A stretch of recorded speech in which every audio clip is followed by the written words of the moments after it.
শোভন, আমরা তো আসলে এই মুহূর্তে দাঁড়িয়ে রয়েছি চামেলিবাগে। এই চামেলিবাগে এই মুহূর্তে ঠিক আমার পেছনে কিন্তু যে মানে বাসাটা দেখতে পাচ্ছেন, এখানে কিন্তু ভূমিধস হয়েছে এবং এই ভূমিধসে একজন শিশু সহ একই পরিবারের তিনজন এখন পর্যন্ত নিখোঁজ রয়েছেন এবং আরও তিনজনকে Sylhet MAG Osmani medical college হাসপাতালে পাঠানো হয়েছে চিকিৎসার জন্য। আসলে গত কয়েকদিন ধরে সিলেটে তুমুল বৃষ্টিপাত হচ্ছে, যার কারণে কিন্তু গতকালের বৃষ্টি এবং সকালে প্রচণ্ড পরিমাণে বৃষ্টি শুরু হয় এবং কি বজ্রপাত হয়।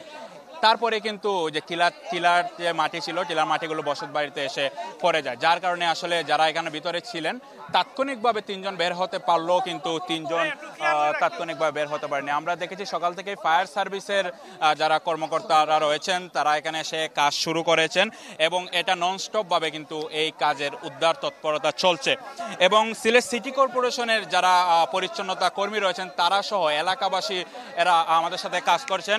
এই মুহূর্তে আমরা কথা বলবো সিলেট এই ওয়ার্ডের কাউন্সিলর জাহাঙ্গীর, তার সাথে কথা বলবো। যে আপনার কাছে জানতে চাইবো যে ঘটনাটা কখন জানলেন এবং কি অবস্থা? আমি ভোর 7টার সময় ফোন পেয়েছি। ফোন পাওয়ার সাথে সাথে আমি ফায়ার সার্ভিসকে ফোন করেছি।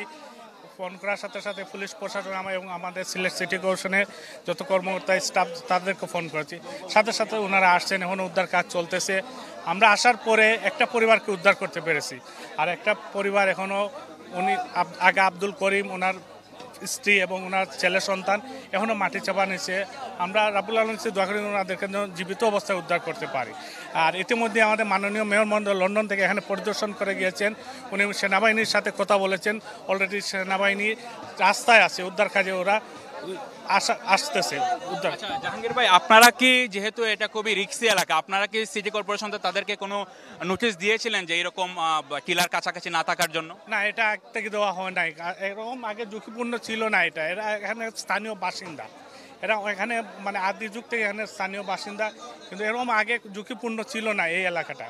কিন্তু হঠাৎ করে যে মানে পাহাড়টা টিলাটা ধসছে, এটা আসলে এখন থেকে আমরা ভাবা উচিত। আমাদের মেয়র মহোদয় বলেছেন, জেলা প্রশাসক, পরিবেশ অধিদপ্তর সবাইকে বসে মিটিং করে যে এটা যে আমরা ব্যবস্থা নেব, যে ঝুঁকিপূর্ণ যে এলাকায় যে গড় নিয়ে যারা বসবাস করছে তাদেরকে সরানোর জন্য আমরা চেষ্টা করব। ধন্যবাদ। 1, 2, 3 ঢাকায় জমি জিতে নিন 100% ক্যাশব্যাক সহ 20 কোটি টাকার পুরস্কার। দর্শক আসলে শুনছিলেন যে এখানকার যে স্থানীয় কাউন্সিলর জাহাঙ্গীর আলম, তিনি আসলে আমাদের সাথে কথা বলছিলেন। তিনি বলছেন যে যেসব এলাকা তারা ঝুঁকিপূর্ণ হিসেবে চিহ্নিত করবেন, সেই সব এলাকা থেকে তারা আসলে যেসব পরিবার রয়েছে সেসব পরিবারকে তারা এখান থেকে সরে যাওয়ার নির্দেশ দেবেন। এবং একই সাথে তিনি আমাদেরকে এই কথা বলেছেন যে এখানে যারা উদ্ধার করছেন এই উদ্ধার তৎপরতা আরও বাড়ানোর জন্য সিলেট সিটি কর্পোরেশনের যে মেয়র রয়েছেন তিনি সেনাবাহিনীকে কল করেছেন এবং সেনাবাহিনীর একটি টিম কিন্তু এখানে ইতিমধ্যে এসে পৌঁছাবে বলে তিনি আমাদেরকে জানিয়েছেন। তো শোভন, এই ছিল আমার কাছ থেকে সিলেটের ভূমিধসের সবশেষ তথ্য।